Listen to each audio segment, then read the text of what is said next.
नाही, मला असं वाटतं याच्या संदर्भात राजसाहेबांनी सांगितलेलं आहे की निवडणूक यंत्रणेमध्ये काय घोळ आहे काय नाही याची सुद्धा चौकशी झाली पाहिजे ना.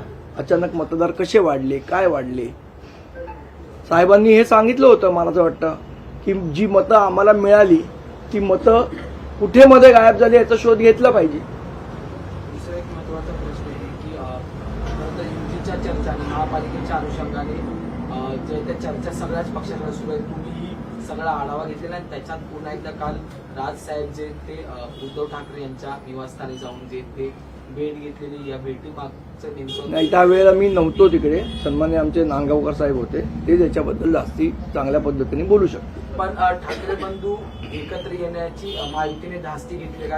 आता या सगळ्या विषयावर मी बोलणं योग्य ठरणार नाही. जे त्याच्याबद्दल बोलायचं ते सन्मान्य राजसाहेब ठाकरे बोलतील. तुमच्या विरोधात नो रिस्क धोरण आणि प्लॅन बी महायुती आखताना पाहिलं. ते आहे काही मी तुम्हाला सांगितलं की आमची जी तयारी आहे ती आमची चालू आहे. आमच्या ठिकठिकाणी बैठका चालू आहेत, यादी भागावर काम करणं चालू आहे, आमचे गटाध्यक्ष नेमणं चालू आहे, संघटनेत फेरबदल होत आहेत.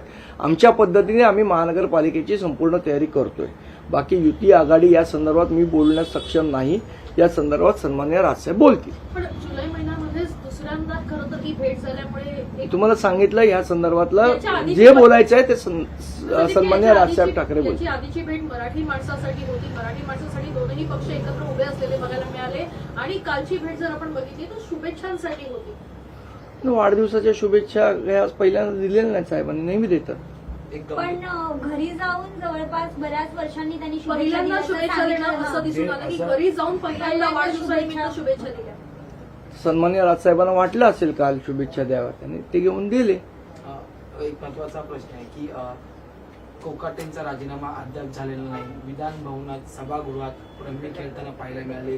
हे मंत्री, तेही कृषी मंत्री, त्यांच्या राजीनाम्यासाठी एवढा विलंब किंवा त्यांच्यावर कुठलीच कारवाई का करत नाही सरकार? नाही, मला असं वाटतं सरकार